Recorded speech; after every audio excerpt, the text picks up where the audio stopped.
Durant l'atelier, j'ai commencé à analyser les centrales géothermiques, puis la ressource en énergie chaude, en eau de sous-sol chaude.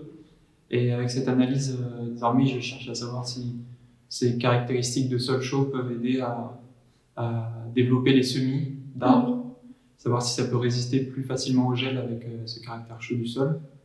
Et à travers ça, j'ai ciblé des zones de haute température qui fait la diagonale de l'Islande sur les zones volcaniques. Et j'essaie d'implanter des gîtes à la manière d'un GR qui traverse l'Islande dans sa diagonale. Savoir si un gîte peut aussi apporter un programme pour aider le développement des arbres avec la génération de déchets par les randonneurs, cyclistes, le long de cette diagonale.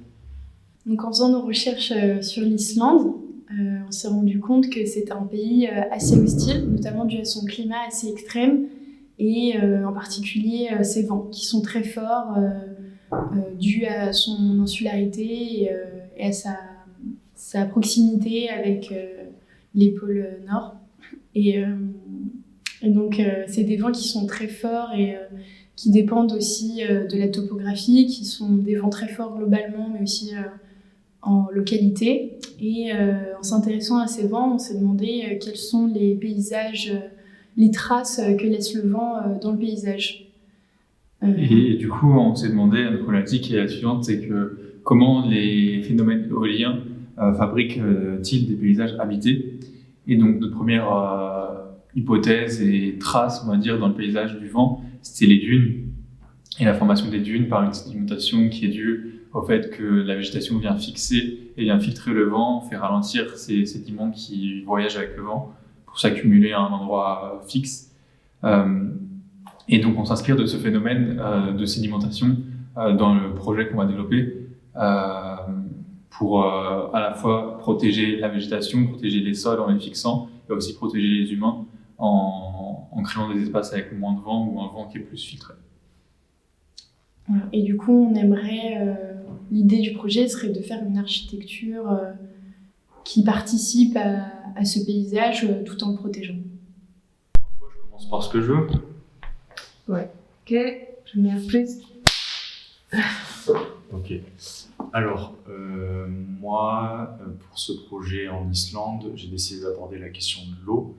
Et quand je parle de l'eau, c'est pas forcément de l'eau chaude comme on pourrait croire en Islande, c'est plutôt l'eau douce, l'eau qui s'écoule, les rivières. Et un point clé de l'Islande qui est une problématique aujourd'hui, c'est les barrages.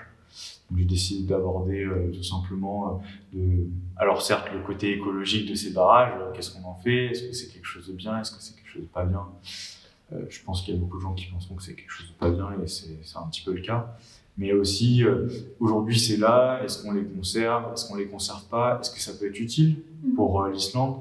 Aujourd'hui, on considère que l'Islande, on fait le tourisme tout autour de l'Islande, les barrages sont principalement dans le centre de l'Islande. Est-ce qu'on peut les utiliser pour amener les touristes, ou pour les loger, ou pour garer les voitures? Finalement, un petit peu chercher à travers ces infrastructures assez lourdes, de voir si on ne pourrait pas les utiliser pour éviter de continuer à dénaturer le sol, ou de continuer à modifier le paysage, et peut-être chercher un moyen de retravailler cette masse bâtie pour qu'elle prenne place dans un nouveau paysage qui s'apparenterait à l'eau. L'Islande est caractérisée par son activité volcanique très élevée. Du coup, la première question que je me suis posée, c'était comment on peut utiliser la lave ainsi que les cendres, le téphra, dans la construction et aussi pour la renaturation de l'Islande.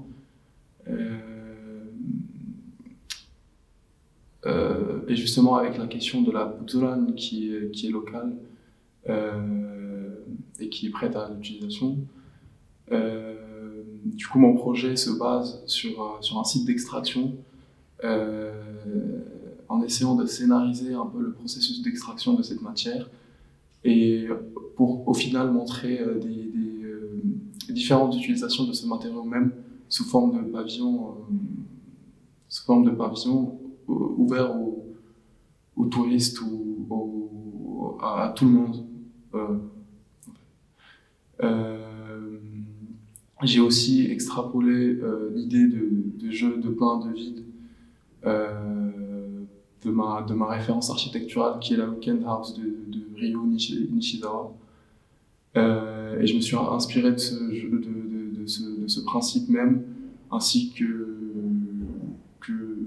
est présent dans la maison, ainsi que sur d'autres projets pour créer mes pavillons. Le sujet de ma recherche s'établit sur le passage et ses différentes échelles. La présence humaine se traduit par le tracé de différentes catégories de chemins qui relient les uns aux autres. Et donc, le questionnement qui était venu par la suite, c'était comment ces différentes échelles de la forêt s'articulent autour de ces différents espaces architecturaux et comment tout cela crée une anthropisation au niveau du tracé.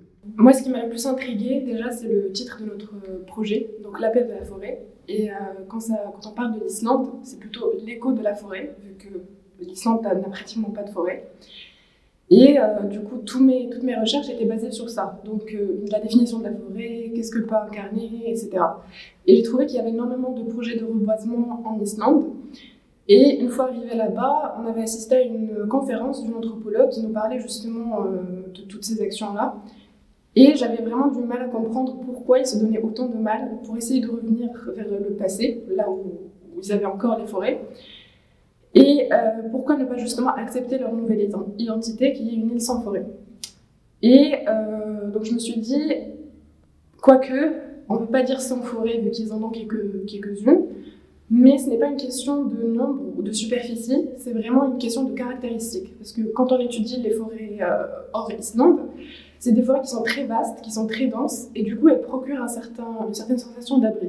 Tandis qu'en Islande, quand j'ai étudié la spatialité de la forêt, c'est des forêts qui sont très petites, d'une superficie qui est très limitée, et pas du tout denses, qui sont même, pour ne pas vraiment exagérer, mais à hauteur de personnes.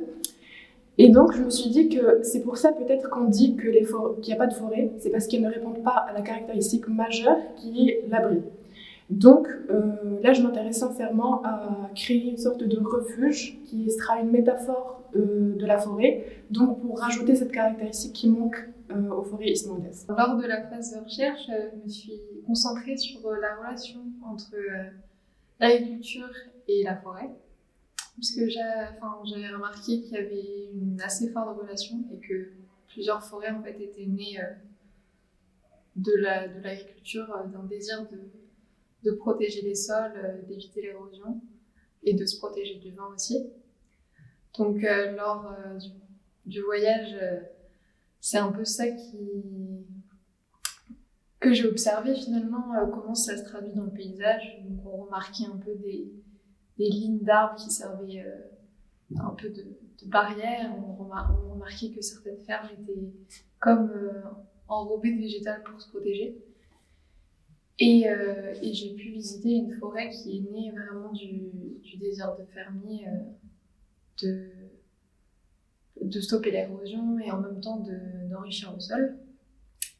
Et pour le projet, j'aimerais bien m'intéresser juste à ce qu'on appelle l'agroforesterie et finalement comment la forêt et l'agriculture peuvent faire un tout. Parce qu'il y a déjà eu des projets des essais en Islande, on a appelé Farmer Gilesalen, où en fait les fermiers laissaient une partie de leur territoire pour la plantation de forêt, mais le problème c'est que les animaux n'ont jamais pu aller bénéficier de ces territoires-là, et ce qui est assez dommage et ce qui a aussi un peu déçu les fermiers qui s'imaginaient peut-être déjà leurs animaux courir à travers les arbres. Donc j'aurais un peu cette utopie de recréer vraiment l'agroforesterie en Islande. Voilà. Deuxième clé. Donc tout a commencé quand j'ai rencontré Sverfer dans la référence à étudier, le pavillon à Venise.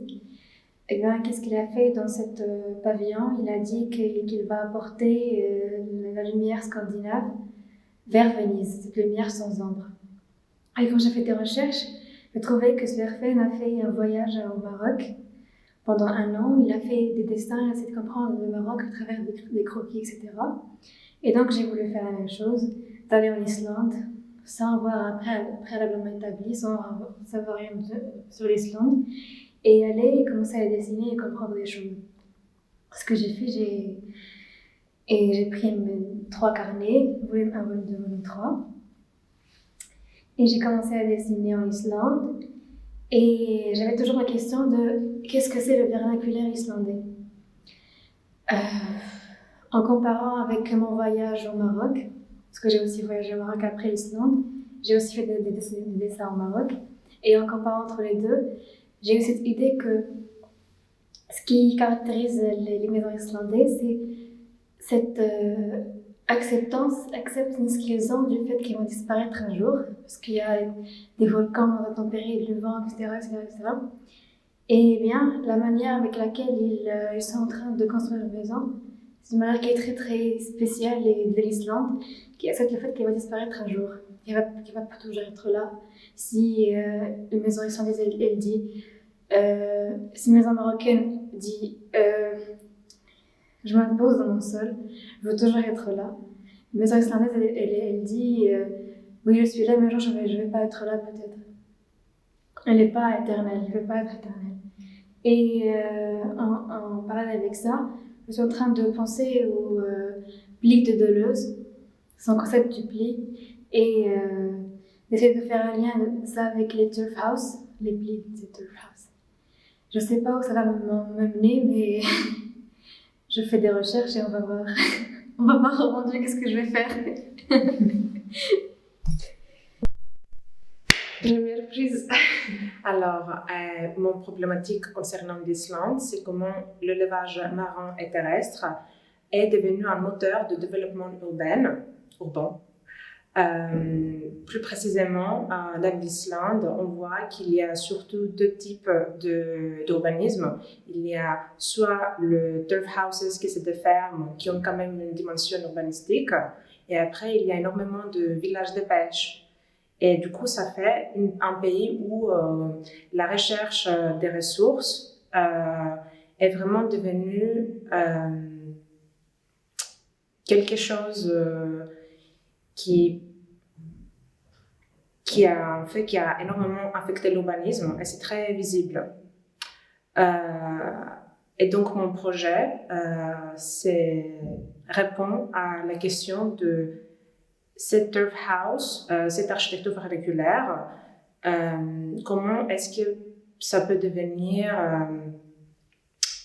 un moteur d'urbanisme de nouveau, et comment est-ce que c'est possible de créer de nouveaux systèmes de production et de mode de vie à travers cette architecture vernaculaire. Ce qui m'intéressait à travers ce voyage en Islande, c'était de raconter donc, le territoire par rapport à notre habitant, qui est l'oiseau, qui est le premier colonisateur, donc même avant l'homme, à venir sur cette île. Et c'est donc de se questionner sur les réalisations et sur les traductions spatiales que peuvent traverser ou habiter donc, les oiseaux. C'est de vraiment analyser ces différentes zones donc, qui sont plus ou moins floues, plus ou moins délimitées avec donc, les paysages donc, très urbanisés de l'homme, et c'est de voir comment l'homme et l'oiseau pourraient donc cohabiter de façon permanente et écologique. Première prise. Alors, moi, j'ai commencé à étudier ce projet avec les sagas islandaises, donc ça a rapport à toutes les histoires avec la mythologie nordique. Et en lisant, j'ai sorti un rapport dans la mythologie, un rapport à la mort qui était assez particulier, où c'était pas quelque chose qui était vu comme mal ou même quelque chose dont on devait avoir peur, mais juste quelque chose qui devait arriver à un moment ou à un autre, et que ça faisait partie de la vie. Et en plus, dans la mythologie nordique, il y a plusieurs mondes qui sont tous reliés par un arbre, l'arbre de vie. Donc ça allait très bien avec l'appel de la forêt. Et quand je suis arrivée en Islande, les paysages étaient incroyables. On aurait dit des paysages de fin du monde à perte de vue. Et les cimetières, eux, étaient assez particuliers parce que c'est des terres, donc c'est des monticules. Et il y avait un rapport, il y avait tout le temps des arbres dans ces cimetières, que ça soit planté directement sur la tombe ou que ça soit planté. Il y a d'énormes arbres au milieu du cimetière. Donc au final, mon projet, ça va être de faire une forêt cimetière et donc de pouvoir déjà faire un exemple et aussi de pouvoir répéter plusieurs fois ce système, faire comme un type. Et donc ma problématique en soi, ça se donne comment la mythologie nordique a une influence sur le rapport à la mort et les rites funéraires. Donc c'était ça initialement, ça risque d'évoluer un peu, mais ça restera dans le même concept. Et voilà, je trouve ça, j'aime beaucoup le fait de pouvoir travailler sur ça, car ça sort de ma zone de confort. D'habitude, j'ai pas l'habitude de travailler sur le côté sensoriel et un peu émotionnel de l'architecture. Et donc ça me permet de l'aborder. Et en plus, le rapport à la mort, c'est quelque chose que j'ai toujours trouvé très intéressant. Parce que personnellement, j'ai pas forcément peur de la mort. Enfin, aujourd'hui, je dis ça. Et quand j'en discute avec les gens, souvent, ils sont un peu reculés face à ça. Ils ont du mal à en parler librement. Et pour eux, c'est quelque chose dont ils doivent être effrayés. Donc j'ai toujours trouvé ça intéressant. Et quand je rencontre une culture qui, du coup, ressemble un peu à l'idée que j'avais de la mort, ça m'intéressait de pouvoir creuser un peu plus ce sujet. Voilà. Mon approche de l'Islande, c'est tournée vers les turf house. Donc c'est ces petites maisons qui sont en enfilade et qui forment en façade vraiment une continuité de maisons. Au début, je me suis vraiment intéressée à la façade, à la façon dont ils traitaient les façades, ce qui m'a orientée sur le regard des façades aussi en Islande et ce travail de trame. Puis je me suis rendue en Islande et en me rendant en Islande, on a eu la chance de visiter une turf house tous ensemble avec un monsieur qui nous a présenté vraiment tout le processus, toute la construction. Et en fait, chez lui, il y avait un petit tableau d'une bastova, donc la bastofa plutôt. Et la bastofa, en fait, c'est la pièce de vie où pendant l'hiver, ils font tout. Ils font la couture, ils dorment dedans, ils cuisinent dedans. Enfin, c'est vraiment la pièce de vie où ils font tout. C'est très dense à l'intérieur. Ils sont à peu près une vingtaine de personnes dans, je dirais, une soixantaine de mètres carrés. Et en fait, je me suis vraiment intéressée du coup à cette pièce, à la réinterprétation qu'elle pouvait avoir. Et j'avais toujours aussi la question de la matérialité de la turf house, de construire en turf. Mais aujourd'hui, je pense que la problématique s'oriente vers la réinterprétation du mode de vie de la turf house. Comment la vivre, la rendre vivable. Comment ce mode de création, puisque moi j'en tire que c'est un mode de création très productif, puisqu'on est tous ensemble en train de produire, on est en train de travailler ensemble, on dort ensemble. Donc je pense qu'il y a un processus qui se fait, qui est aujourd'hui plus faisable, mais il y a un processus qui se fait et j'ai envie de remettre en valeur ce processus de création avec du coup des artistes qui pourraient venir créer tout dans une même pièce, autour d'une même pièce et en même temps avoir sa possibilité de s'isoler. Et donc la problématique de s'isoler, se réunir en Islande, c'est comment réinterpréter le mode de vie des turf house pour revaloriser l'échange culturel et artistique. Our problematic is about the climate change and how it's affected by the massive activity of camping recently. And we can see through all these years how the precipitations and the temperatures are rising, and therefore, due to this, the fauna and the flora is being affected. And we can see this in the patterns of flowering, or for example, that some animals are disappearing.